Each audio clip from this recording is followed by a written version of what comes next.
Duhet të rikthejmë politikën në fushbetej. Me këtë fjali, kryetari i Lëvizjes për Zhvillim Kombëtar Dashamir Shehi hapi tryezën e diskutimeve për reformën zgjedhore dhe atë territoriale ku propozoi disa ndryshime.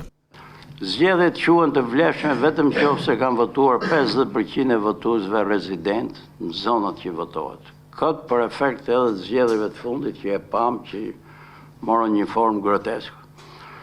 2. Votohet me 2 raunde. Kjo për t'i dhënë mundësi dinjitet kryetarit bashkisë përfaqësoj 50+1 herë të votuesve të zonës. Si dhe për t'i dhënë mundësi gjithë forcave kontribuese që t'jenë lojën politike në raundin e parë.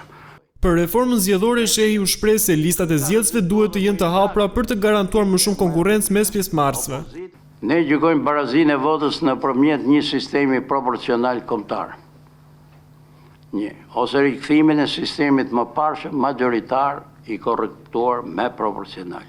Kthimin e koalicioneve, listat hapura për proporcionalin kombëtar, votim dhe numërim elektronik. Kjo është pika e 4, është pjesa e administrimit zgjedhor, jo e konceptit politik. Në fund, Shehi tha se zgjedhjet e fundit përtej abuzimeve prodhuan një rezultat që nuk përfaqëson realitetin politik shqiptar.